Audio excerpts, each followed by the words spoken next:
There's literally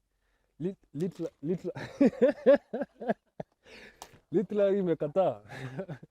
There's what another word for hii imekataa.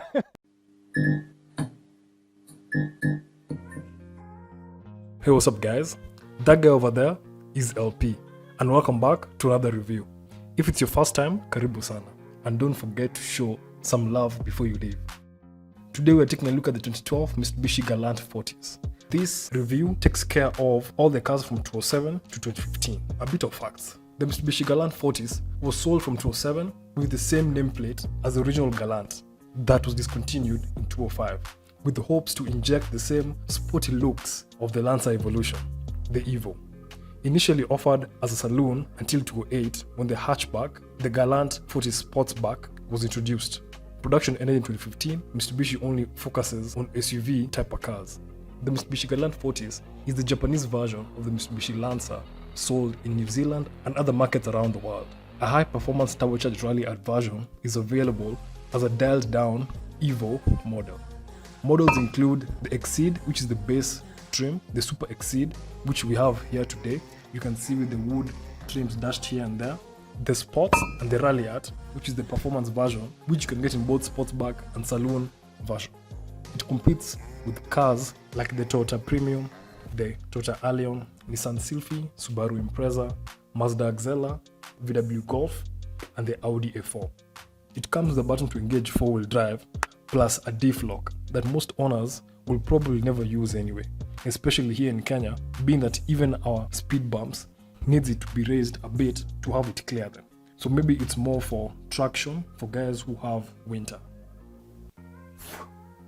What's up guys? I was just going through the YouTube analytics as I was editing this video and found out that only 5% of you guys have subscribed. That means 95% haven't subscribed. So much potential. You guys are killing me.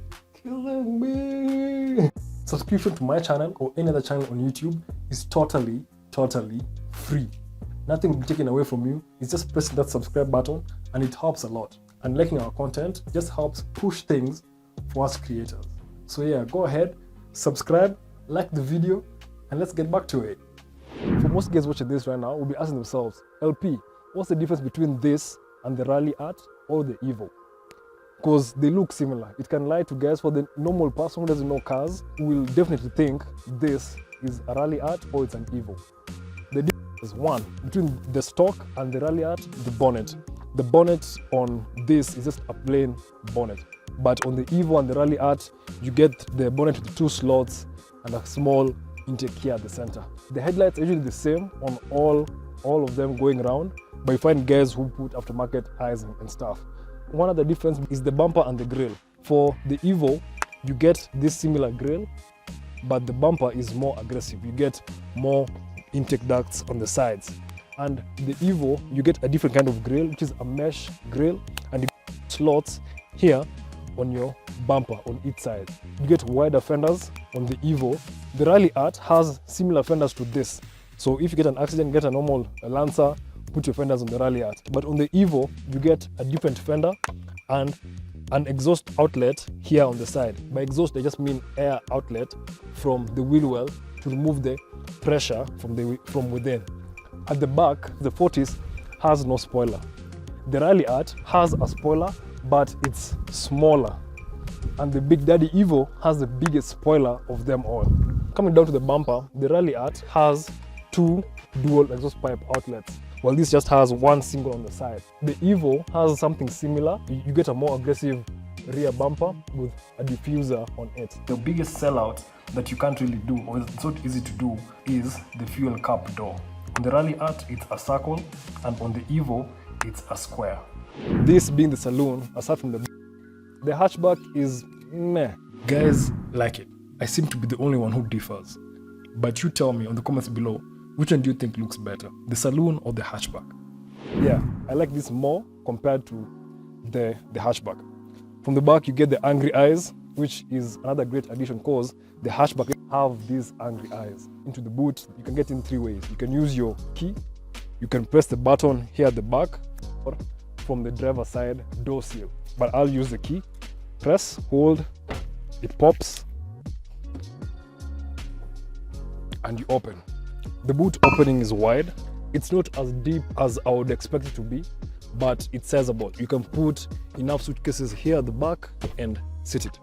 Underneath the fourth floor, you get your space saver spare wheel and your tire removal kit. And that's it here at the back. So on a scale of how many bodies you can put at the back, I would say maybe one big guy. Don't put guys in your boot. Anyway, that's the back. Let's get to the back seat and see what we have there.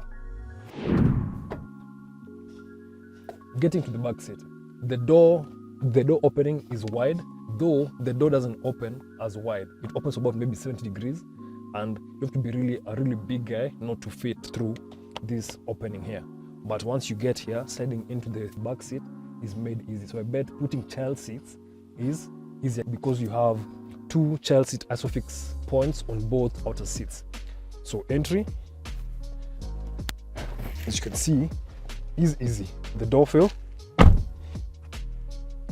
yeah, Japan. How do I feel being here? The seats are very comfortable. They are very soft.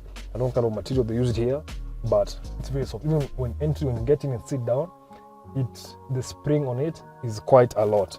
But for a car of this age, the seats are still plenty comfortable.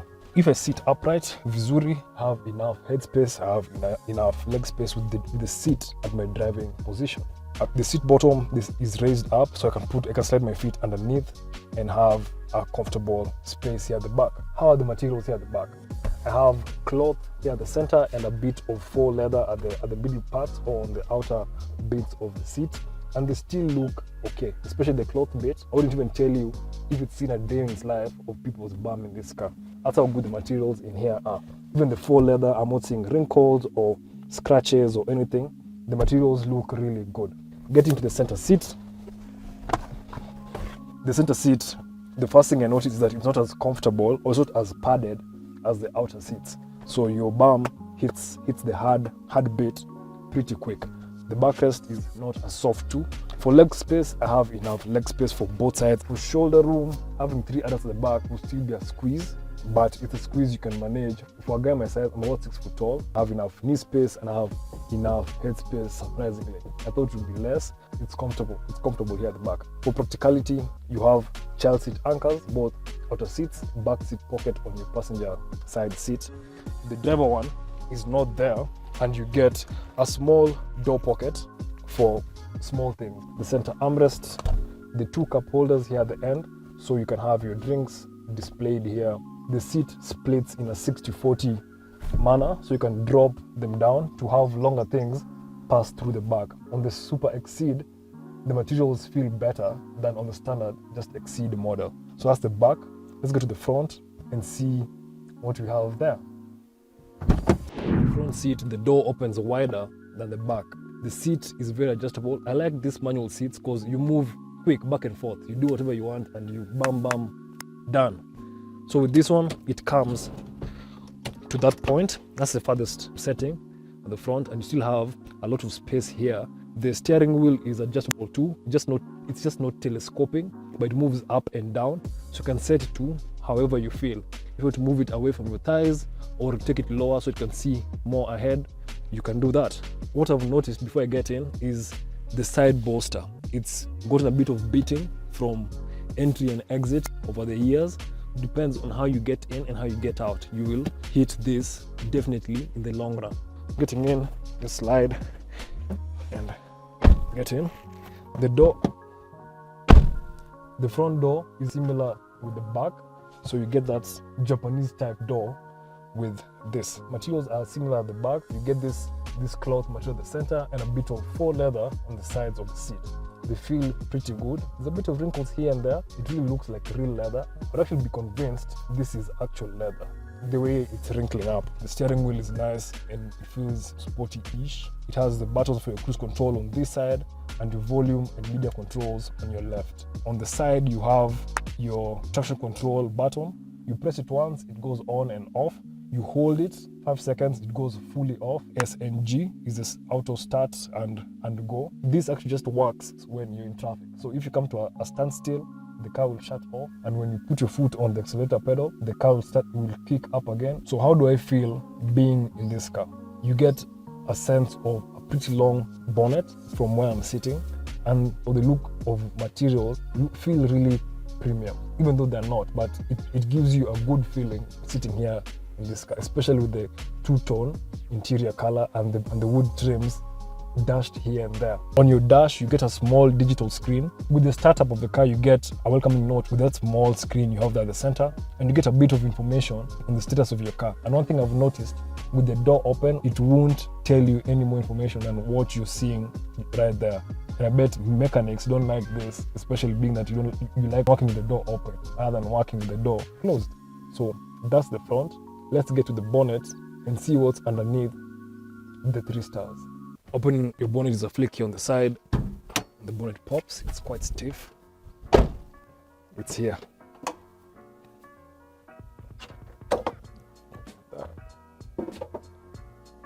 For engines, there are 3 engines available with the Galant.